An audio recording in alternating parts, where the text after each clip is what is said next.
Welcome everyone. So let's start our class. आज हम लोग शुरू करने वाले हैं फोटोसिंथेसिस इन हायर प्लांट, ठीक है। और ये हमारा पीजीटी बायोलॉजी के लिए बहुत हेल्पफुल होने वाला है ये टॉपिक, बिकॉज इस एक टॉपिक से कम 2-3 क्वेश्चन आपके एग्जाम में पूछे जा सकते हैं, ठीक है। So let's start. So photosynthesis in higher plant, सबसे पहली चीज तो यही कि हायर प्लांट के अंदर हम लोग फोटोसिंथेसिस के प्रोसेस को देखने वाले हैं। सो फर्स्टली हमें ये पता होना चाहिए कि हायर प्लांट मतलब क्या।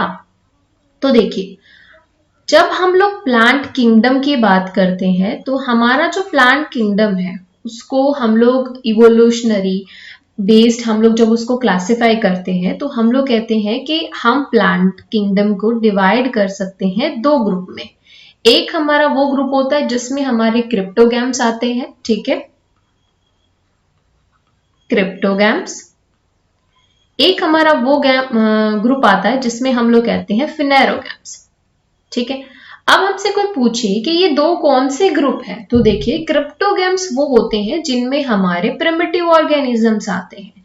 प्रिमिटिव प्लांट ग्रुप आता है। प्रिमिटिव का मतलब जिनके पास प्रिमिटिव कैरेक्टर्स हो, ठीक है। और फिनेरोगैम हमारे हायर ऑर्गेनिजम्स हैं। तो हम कह सकते हैं कि जो क्रिप्टोगैम्स होते हैं ये हमारा लोअर ग्रुप है प्लांट किंगडम के अंदर, और जो हमारे फिनेरोगैम्स है ये हमारा हायर प्लांट की कैटेगरी में आता है। अब क्या ऐसे फीचर्स है जिनकी वजह से हमने फिनेरोगैम्स को तो बोला है हायर प्लांट और क्रिप्टोगैम्स को बोला है हमने प्रिमिटिव वन। बिकॉज जो क्रिप्टोगैम्स होते हैं these are non flowering plant, इनके पास फ्लावर नहीं होता, यानी कि इनका जो रिप्रोडक्शन है आइदर ये तो एसेक्सुअली रिप्रोड्यूस करेंगे या इनके कुछ अलग मैकेनिज्म्स होते हैं। इन शॉर्ट हम कह सकते हैं कि यहाँ पे फ्लावर की फॉर्मेशन नहीं होती। फिनेरोगैम के केस में हमारे पास जो फिनेरोगैमस हमारे प्लांट होते हैं, फिनेरोगैमस हायर प्लांट की कैटेगरी में आते हैं। उसका एक रीजन ये भी होता है क्योंकि वो फ्लावर बियरिंग प्लांट होते हैं, ठीक है, सीड बियरिंग प्लांट होते हैं। तो हम इसमें भी हमारी दो कैटेगरी आती है अगेन, एक हमारे आते हैं एंजियोस्पर्म्स और दूसरे हमारे आते हैं जिम्नोस्पर्म्स। दोनों ही हमारे हायर प्लांट की कैटेगरी में आते हैं और दोनों ही हमारे लिए इंपॉर्टेंट है। हम लोग जब भी फोटोसिंथेसिस का प्रोसेस समझते हैं तो हम लोग मेनली हायर प्लांट को एक स्टैंडर्ड वन लेके चलते हैं कि हमारे जो हायर प्लांट है उनके अंदर किस तरीके से फोटोसिंथेसिस हो रहा है। रीजन ये कि जो आपके प्रिमिटिव ग्रुप के प्लांट होते हैं उनका प्लांट बॉडी या तो छोटा होता है या फिर उनका इतना सिंपल बॉडी स्ट्रक्चर होता है कि उनके लिए इतने ज्यादा हाई फीचर आपके डेवलप नहीं होते। लेकिन जब हम हायर प्लांट की बात करते हैं, क्योंकि इन प्लांट के अंदर आपका प्लांट बॉडी भी बहुत एनलार्ज होता है, प्लांट बॉडी के अंदर बहुत सारे स्पेशलाइज फंक्शंस होते हैं, तो इसलिए इनका हर एक मेटाबॉलिक या आपका फिजियोलॉजिकल जो प्रोसेस है वो इतना ज्यादा हाईली डेवलप होता है कि आप उसको अच्छे से समझ पाओ। इसलिए जनरली हम लोग फोटोसिंथेसिस को हायर प्लांट को एज ए स्टैंडर्ड यूज करके उसमें स्टडी करते हैं कि हमारे हायर प्लांट में किस तरीके से फोटोसिंथेसिस हो रहा है। उसका एक रीजन ये भी है कि हायर प्लांट के पास कुछ ऐसे स्पेसिफिक टाइप के पिगमेंट प्रेजेंट होते हैं जो कहीं ना कहीं आपके उस प्रोसेस को एनहांस करते हैं, ठीक है। तो हम लोग यहाँ पे बात कर रहे हैं फोटोसिंथेसिस की। अब इतनी बात आपकी क्लियर हो गई कि हम क्या बात की हमने, फोटोसिंथेसिस इन हायर प्लांट। तो जब हमने हायर प्लांट के केस में फोटोसिंथेसिस की बात करी है तो हायर प्लांट तो आपको समझ में आया। अब इस टर्म को हम लोग दो पार्ट में ब्रेक कर लेते हैं कि फोटो प्लस सिंथेसिस, कि अगर हम फोटोसिंथेसिस को दो पार्ट में डिवाइड करें then it is made up of photo plus synthesis. Photo का मतलब होता है सिंपली लाइट, ठीक है, और सिंथेसिस का मतलब किसी चीज की फॉर्मेशन। तो हम कह सकते हैं फोटोसिंथेसिस का मतलब हुआ लाइट की प्रेजेंस में किसी चीज का यहाँ पे सिंथेसाइज होगा, यहाँ पे कोई चीज आपकी सिंथेसाइज होगी। तो सिंथेसाइज क्या होगी, एक्चुअली हमारा जो फोटोसिंथेसिस है इस नाम से ही हमें जो फीचर पता चले वो मैं यहाँ पे राइट डाउन कर लेती हूँ। सबसे पहला फीचर हमें क्या पता चला, it is a light dependent process. इसका नाम ही शो कर रहा है कि ये एक लाइट डिपेंडेंट प्रोसेस है। सेकेंडली, इसके अंदर कुछ ना कुछ सिंथेसिस हो रहा है, कुछ ना कुछ सिंथेसाइज हो रहा है। तो किसका सिंथेसिस हो रहा है यहाँ पे? सिंथेसिस ऑफ ग्लूकोज, या हम कह सकते हैं कार्बोहाइड्रेट्स।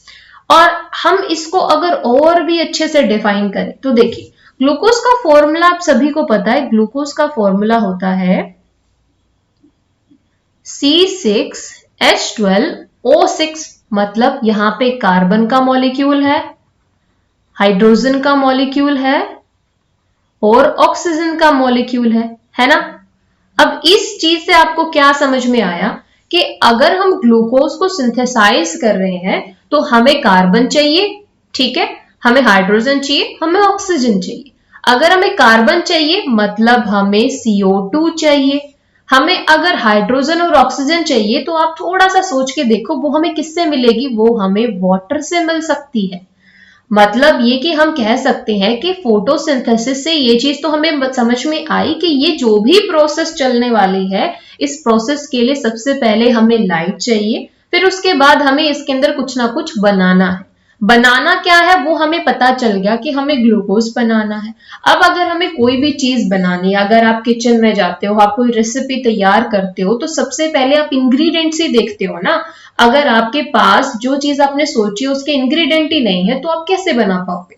तो मुझे मान लो ग्लूकोज बनाना है, मुझे ग्लूकोज बनाना है तो मुझे उसके इंग्रेडिएंट चाहिए, और मेरे इंग्रेडिएंट क्या है? मुझे ग्लूकोज बनाने के लिए कार्बन, हाइड्रोजन और ऑक्सीजन की जरूरत है। और उसके लिए अगर मुझे कार्बन चाहिए तो वो मुझे कार्बन डाइऑक्साइड से मिल सकता है जो कि मेरे एनवायरमेंट में अवेलेबल है ना। और वाटर जो कि प्लांट रूट से एब्जॉर्ब कर रहे हैं, तो रूट प्लांट ने सोचा कि अच्छा मेरे पास वाटर भी इनफ अमाउंट में है और मेरे पास कार्बन डाइऑक्साइड भी है, क्योंकि कार्बन डाइऑक्साइड में सिंपली गैसियस एक्सचेंज के टाइम पे, और ये गैसियस एक्सचेंज कैसे होता है? ये गैसियस एक्सचेंज होता है थ्रू स्टोमेटा। तो प्लांट के अंदर हम देखते हैं कि स्टोमेटा के थ्रू जो गैसेस एक्सचेंज हो रहा है उसमें आपकी बहुत सारी गैसेस का एक्सचेंज हो रहा है, जिसमें कार्बन डाइऑक्साइड भी आपकी एक होती है।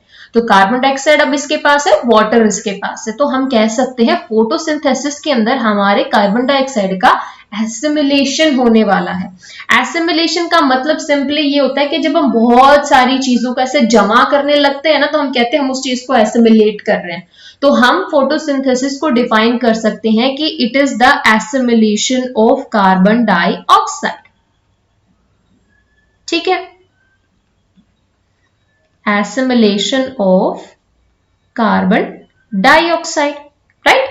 क्यों? लाइट डिपेंडेंट प्रोसेस हुआ, ग्लूकोज का सिंथेसिस होने वाला है, रॉ मटेरियल मैंने ले लिया, क्योंकि रॉ मटेरियल मेरा क्या होने वाला है? अगर मुझे ग्लूकोज को सिंथेसाइज करना है तो मेरे रॉ मटेरियल में कार्बन डाइऑक्साइड और वाटर होना चाहिए, है ना। और साथ ही साथ मुझे लाइट भी चाहिए, इसलिए मैंने कहा ना लाइट डिपेंडेंट प्रोसेस है। तो अब मैं इसका इक्वेशन लिख सकती हूँ कि फोटोसिंथेसिस के टाइम पे मैं ग्लूकोज को कैसे सिंथेसाइज करने वाली हूँ। ठीक है, सो इक्वेशन को हम यहाँ पे राइट डाउन कर लेते हैं। यस, तो मेरा इक्वेशन क्या होगा? CO2 जो कि मेरा सबसे पहला रॉ मटेरियल था, ठीक है, फिर उसके बाद मैंने वाटर मॉलिक्यूल लिया जो मेरा सेकंड रॉ मटेरियल था, और मैंने उसकी रिएक्शन करा दी in the presence of light. ठीक है जी, लाइट भी कितनी? अगर मैं यहाँ पर राइट डाउन करूं कि मेरी लाइट भी कितनी, 686 किलो कैलोरी एनर्जी मैंने ली। ठीक है, सनलाइट ले ली। और ये हमारा एक रिवर्सिबल प्रोसेस होता है। रिवर्सिबल का मतलब समझते हो? एक ऐसी प्रोसेस जो दोनों डायरेक्शन में कंडक्ट हो सकती है। तो मुझे क्या बनाना है? मुझे बनाना है ग्लूकोज। अच्छा जी, चलो जी, मैंने ग्लूकोज बना लिया, मेरा ग्लूकोज तैयार हो गया बनके। अब आप जब भी कोई भी डिश तैयार करते हो तो उसमें आपके पास कुछ वेस्ट प्रोडक्ट भी निकलता है ना, जिसे हम उठा के कचरे के डिब्बे में डाल देते हैं। तो वैसे ही जब प्लांट का जो ये प्रोसेस होता है फोटोसिंथेसिस, इसमें प्लांट के फूड का सिंथेसिस हो रहा है। फूड मतलब फूड हमारा ग्लूकोज, चाहे वो प्लांट हो, चाहे हम एनिमल्स हो, चाहे कोई भी बॉडी हो, हम सभी को एज अ फूड क्या चाहिए होता है? ग्लूकोज चाहिए होता है, क्योंकि उससे हमारी एनर्जी बनती है। तो फोटोसिंथेसिस के अंदर जब प्लांट अपना फूड सिंथेसाइज कर रहा है, फूड क्या? ग्लूकोज सिंथेसाइज कर रहा है, तो वो भी कुछ ना कुछ वेस्ट प्रोडक्ट निकालता है, और उसके वेस्ट प्रोडक्ट में क्या होती है? ऑक्सीजन। अब हम इक्वेशन को बैलेंस कर लेते हैं। 6CO2 प्लस में 6 वाटर के मॉलिक्यूल से बनता है हमारा C6H12O6 यानी कि ग्लूकोज मॉलिक्यूल, और वेस्ट प्रोडक्ट के रूप में निकलते हैं 6 मॉलिक्यूल हमारे ऑक्सीजन के। ठीक है, तो ये हमारी फोटोसिंथेसिस की रिएक्शन हो गई। आई होप कि आपको समझ में आया होगा थोड़ा सा बेसिस। अब देखिए, हमने ये समझ लिया कि हमारे प्लांट को कौन सी डिश तैयार करनी है, उसे ग्लूकोज बनाना है, उसके पास रॉ मटेरियल भी है, उसका वेस्ट प्रोडक्ट क्या निकलने वाला है वो भी क्लियर है। लेकिन किसी भी चीज को बनाने के लिए किचन तो चाहिए होगा ना, किचन नहीं होगा तो हम बनाएंगे कहां पे? तो प्लांट के केस में जो किचन होता है दैट इज क्लोरोप्लास्ट। ठीक है, तो हम यहां पे लिख सकते हैं साइट ऑफ फोटोसिंथेसिस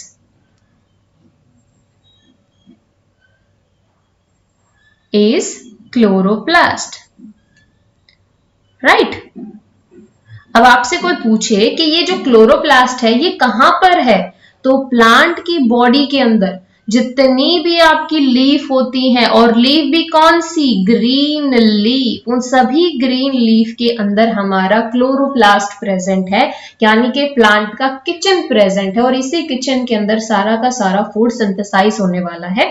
इसलिए हमने कहा कि हमारा फोटोसिंथेसिस कहां पे होता है? ग्रीन लीफ में होता है। अब ये ग्रीन लीफ में ही क्यों होता है वो चीज मैं आपको जैसे जैसे फोटोसिंथेसिस समझाती जाऊंगी आपको समझ में आता जाएगा। क्लियर? अब हम स्टार्ट करते हैं।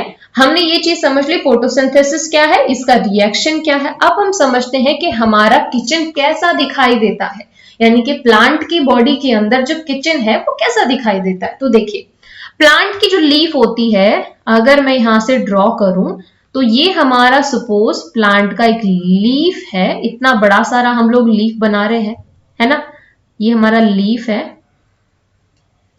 Suppose, I hope you get to imagine कि हमारा एक बड़ा सारा लीफ है। ठीक है, उस बड़े सारे लीफ के अंदर जो हमारी ग्रीन इन कलरेशन होती है उसके अंदर बहुत सारे यहाँ पे आपके सेल्स होती हैं। ठीक है, ऐसी कुछ हमारी सेल्स हैं, और ये सेल्स क्या है? मीजोफिल सेल्स हैं। प्लांट की बॉडी जिन सेल्स की, यानी कि प्लांट की जो लीफ है जिन सेल्स की बनी होती है, ये सेल्स होती हैं मीजोफिल सेल्स। ठीक है, हाँ जी, ठीक है। तो इन मीजोफिल सेल्स के अंदर ही हमारा क्लोरोप्लास्ट पड़ा होता है, राइट। हमने क्या कहा? प्लांट के अंदर होती है लीफ, कौन सी लीफ? Green leaf. वो लीफ किसकी बनी होती है? मीजोफिल सेल की बनी होती है, और इन मीजोफिल सेल के पास होता है क्लोरोप्लास्ट। अब क्लोरोप्लास्ट क्या है? क्लोरोप्लास्ट सिंपली एक ऑर्गनली है, यानी कि ये एक ऑर्गन है, एक सेल का ऑर्गनली है जो एक्चुअली बाकी ऑर्गनली की तरह है। जैसे हमारी ह्यूमन की सेल में, एक एनिमल सेल के अंदर आपका माइटोकॉन्ड्रिया होता है, राइबोसोम होता है, ऐसे ही प्लांट की सेल के अंदर क्लोरोप्लास्ट होता है, उसमें माइटोकॉन्ड्रिया भी होता है ऑफ कोर्स। तो हम लोग अब समझते हैं कि ये क्लोरोप्लास्ट, जिसे हम लोग प्लांट का किचन कहते हैं, उसका स्ट्रक्चर कैसा है। ठीक है, तो अभी आपको समझ में आया कि हमारी लीफ के अंदर होती है मीजोफिल सेल, और हर एक मीजोफिल सेल के पास क्या होता है? क्लोरोप्लास्ट। ठीक है,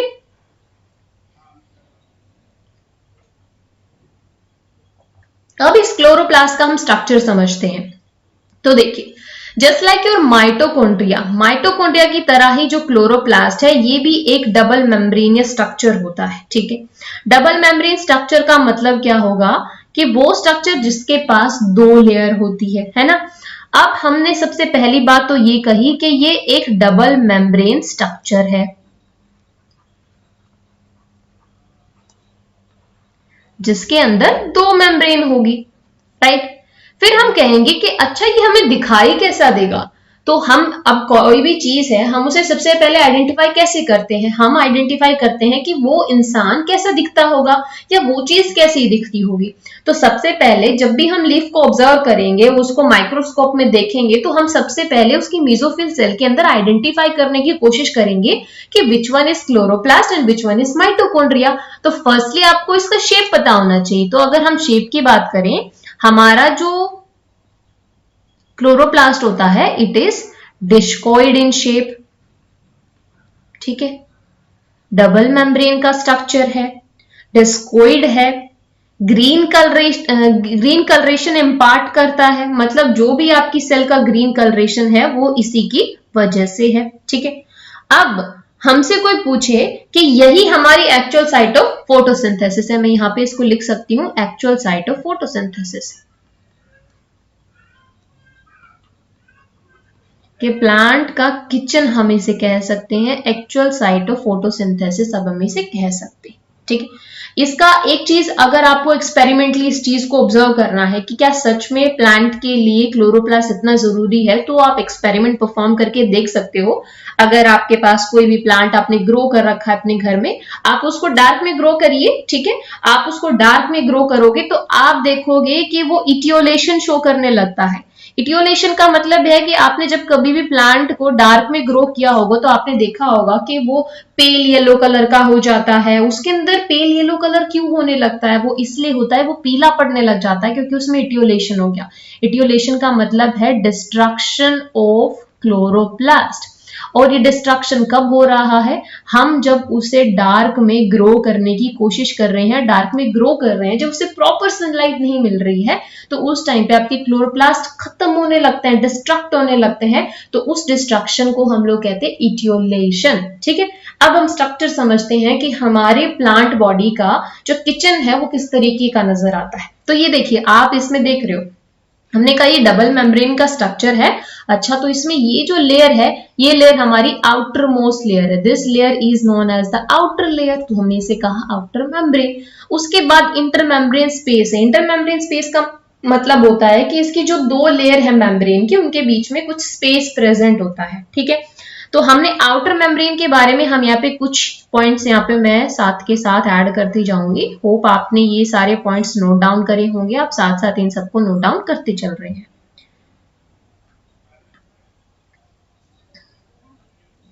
आज हम सिर्फ क्लोरोप्लास्ट का स्ट्रक्चर डिस्कस करने वाले हैं, नेक्स्ट क्लास में हम इसका नेक्स्ट पार्ट डिस्कस करेंगे। तो आउटर मेम्ब्रेन, ये आउटर मेम्ब्रेन है, और इस आउटर मेम्ब्रेन के बारे में कहें तो outer membrane is, let me change the pen colour. ये जो आउटर मेम्ब्रेन है, it is 9 to 10 nanometre thick होती है, राइट। फिर उसके बाद हमने कहा इस आउटर मेम्ब्रेन से जब हम अंदर की तरफ मूव करते हैं तो इंटर मेम्ब्रेन स्पेस प्रेजेंट होता है। Inter membrane space is basically space है जो आपकी इनर मेम्ब्रेन और आउटर मेम्ब्रेन के बीच में प्रेजेंट है। और इस इंटर मेम्ब्रेन स्पेस की अगर बात करें, it is approximate 10 to 12 nanometre thick, और ये कलर में ट्रांसल्यूशेंट होता है। Translucent space between two membrane.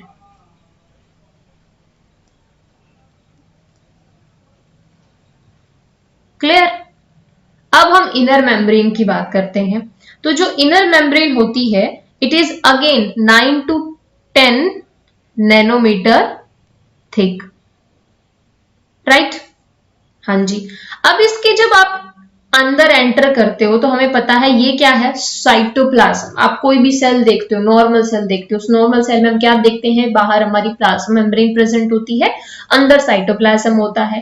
तो जो हमारे क्लोरोप्लास्ट का साइटोप्लाज्म है उसे हम कहते हैं स्ट्रोमा। स्ट्रोमा एक एक्वस फ्लूइड बॉडी है, या स्ट्रोमा हमारा जो क्लोरोप्लास्ट का साइटोप्लाज्म की तरह काम करता है।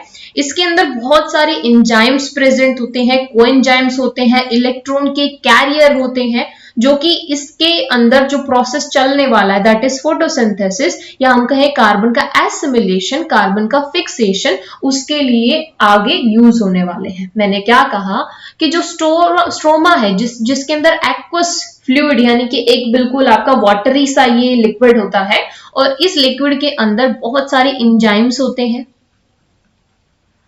बहुत सारे इसके अंदर कोएंजाइम्स प्रेजेंट होते हैं, और इसी के अंदर आपके बहुत सारे इलेक्ट्रॉन के कैरियर प्रेजेंट होंगे। मैंने शायद आपको पहले भी बताया होगा कि कोई भी बायोलॉजिकल सेल है, उसका फंक्शन, उसका कंपोजिशन ऑलमोस्ट आपके मतलब एक दूसरे से रिलेटेड होता है। रिलेटेड कैसे कि जो उसका कंपोजिशन होगा वही उसका फंक्शन डिफाइन करेगा, या कहें कि अगर हमें ये पता है कि उस बायोलॉजिकल सेल का फंक्शन क्या है तो हम ये डिफाइन कर सकते हैं कि उसका कंपोजिशन क्या होने वाला है। अब क्लोरोप्लास्ट है, ठीक है, जिसे हमने प्लांट का किचन कहा, तो किचन के अंदर मसाले तो पड़े ही होंगे। अगर मसाले नहीं होंगे तो हम डिश कैसे तैयार करेंगे? तो बिल्कुल वैसे ही प्लांट को मसाले के रूप में क्या चाहिए होता है? प्लांट को जब ग्लूकोज बनाना है तो उसे बहुत सारे एंजाइम चाहिए होंगे, उसे बहुत सारे कोएंजाइम चाहिए होंगे, उसे इलेक्ट्रॉन कैरियर चाहिए होंगे, है ना, क्योंकि यही तो आगे यूज होने वाले हैं, इन्हीं का यूज करके तो आपके ग्लूकोज का सिंथेसिस होने वाला है। तो इसीलिए जो स्ट्रोमा है, जो एक्वस फ्लूइड है, उसके अंदर बहुत सारे एंजाइम्स, बहुत सारे कोएंजाइम्स और बहुत सारे इलेक्ट्रॉन के कैरियर प्रेजेंट होते हैं।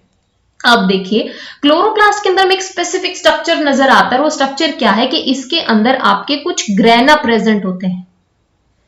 एक सेकेंड गाइस, ठीक है, इसके अंदर बहुत सारे कुछ इस तरीके के स्ट्रक्चर प्रेजेंट होते हैं।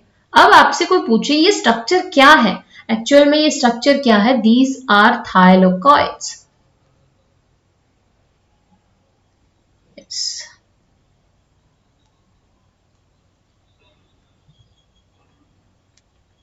और जब ये एक दूसरे के ऊपर ऐसे लेयर बनाते हैं तो हम उसे कह देते हैं ग्रेना, या हम उसे कह देते हैं ग्रैनम। ठीक है, ये सबसे इंपॉर्टेंट पार्ट है। क्यों इंपॉर्टेंट है? क्योंकि यहीं पर आपका क्लोरोप्लास्ट यानी कि जो मेन पिगमेंट है दैट इज क्लोरोफिल पिगमेंट, वो प्रेजेंट होता है। इसी क्लोरोफिल पिगमेंट की वजह से ही पूरा का पूरा आपका किचन काम कर रहा है, पूरा का पूरा जो फोटोसिंथेसिस है वो इसी पिगमेंट की वजह से हो रहा है। ठीक है, तो हमने क्या कहा कि इस के क्लोरोप्लास्ट के स्ट्रोमा के अंदर हमें थाइलोकाइड देखने को मिलते हैं। जब ये थाइलोकाइड के स्टेक्स एक दूसरे के ऊपर ऐसे पड़े हुए होते हैं तो हम उसे कह देते हैं ग्रैनम, जिसे हम कहते हैं स्टेक्स ऑफ थाइलोकाइड। और इनके बीच में एक लेमिली लाइक स्ट्रक्चर प्रेजेंट होती है। लेमिली एक्चुअल में क्या होता है? एक मेम्ब्रेन लाइक स्ट्रक्चर होती है। ठीक है, तो ये मेम्ब्रेन लाइक स्ट्रक्चर्स होती हैं जो एक दूसरे ग्रैनम को ऐसे कनेक्ट करके रखती है। राइट, तो अब हम इनके बारे में देख लेते हैं। तो हमने क्या कहा, जो थाइलोकाइड्स होते हैं इसके अंदर हमारा फोटोसिस्टम सेकंड प्रेजेंट होता है। राइट, फोटोसिस्टम सेकंड प्रेजेंट होगा और जितने भी हमारे पिगमेंट्स हैं वो यहां पे सिंथेसाइज होते हैं। लाइट रिएक्शन हमारी फोटोसिस्टम लाइट रिएक्शन हमारी थाइलोकाइड के अंदर ही होती है।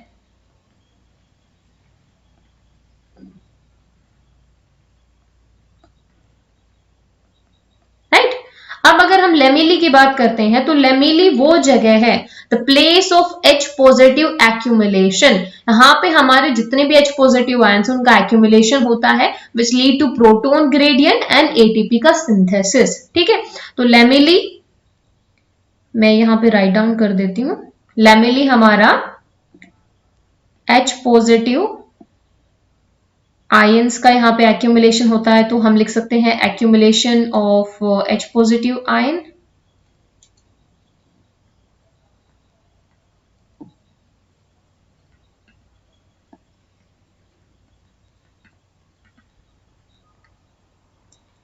जो कि आगे हमारे एटीपी सिंथेसिस में हेल्पफुल होने वाले हैं। ठीक है, ओ सॉरी माय मिस्टेक, ये हमारा ल्यूमन का फंक्शन होता है। माय मिस्टेक, लेमिनी में हमारा PS1 प्रेजेंट होता है। ठीक है, ये आप फंक्शन को यहाँ पे लिख लीजिएगा। तो लेमिली के अंदर हमारा फोटोसिस्टम 1 प्रेजेंट होता है। ठीक है, और इस फोटोसिस्टम 1 की वजह से हमारी नॉन साइक्लिक रिएक्शन भी होती है। तो हम कह सकते हैं कि थाइलोकाइड के अंदर हमारा फोटोसिस्टम सेकंड प्रेजेंट होता है और ये जो लेमिली एक दूसरे को कनेक्ट कर रही है इसके अंदर हमारा फोटोसिस्टम 1 प्रेजेंट होता है। फोटोसिस्टम 1 और फोटोसिस्टम सेकंड क्या चीज है वो मैं आपको आगे बताऊंगी जब हम पूरा फोटोसिंथेसिस का प्रोसेस यहाँ पे कवर करेंगे। ल्यूमेन एक्चुअली क्या होता है कि थाइलोकाइड के बीच में जो स्पेस प्रेजेंट है, देखो हमने कहा कि ये हमारा थाइलोकाइड है।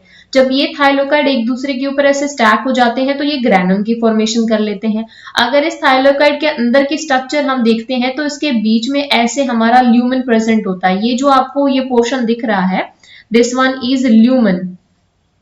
ये जो आपको येलो कलर में पोर्शन दिख रहा है, दिस वन इज ल्यूमेन। और इस ल्यूमेन की खास बात क्या होती है कि जो आपकी लाइट रिएक्शन होने वाली है उसके बाद H पॉजिटिव आयन का एक्यूमुलेशन हो जाता है और ये H पॉजिटिव आयन बाद में हमारे F नोड F1 या हम कहें एटीपीएस सिंथेस की वजह से हमारी एटीपी के सिंथेसिस में ये हेल्पफुल होने वाले हैं, इनकी वजह से हमारे एटीपी का सिंथेसिस होने वाला है। ठीक है गाइस, यस।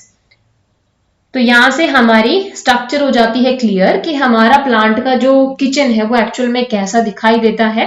अच्छा, क्लोरोप्लास्ट की कुछ और खास बात ये होती है कि क्लोरोप्लास्ट हमने कहा कि डबल मेम्ब्रेन स्ट्रक्चर है और इसके पास हमारा एक पिगमेंट प्रेजेंट होता है मेनली। वैसे तो पिगमेंट बहुत सारे हैं बट क्लोरोफिल इसके अंदर अबंडेंट अमाउंट में प्रेजेंट होता है, जिसकी वजह से ही इसके पास एक कैपेबिलिटी होती है कि ये लाइट को कैप्चर कर लेते हैं, है ना। जो कि सबसे पहली बात हमने कहा था ना कि इसमें इस इमेज में हमने देखो यहाँ पे मैंने आपको बताया था कि सबसे पहली चीज हमें क्या चाहिए, हमें चाहिए लाइट। और वो लाइट कहाँ मिलेगी, किचन के अंदर लाइट कैसे आएगी, वो किचन के अंदर लाइट कैसे आएगी, क्लोरोफिल उस लाइट को लेके आएगा। तो मैं यहाँ पे आपको ये बता रही थी कि हमारा जो क्लोरोफिल है ये सेल्फ रेप्लिकेटिंग बॉडी है, इसके पास अपना खुद का डीएनए होता है, ये खुद से डिवाइड कर सकते हैं, खुद रेप्लिकेट कर सकते हैं। हम कह सकते हैं these are semi autonomous organelles.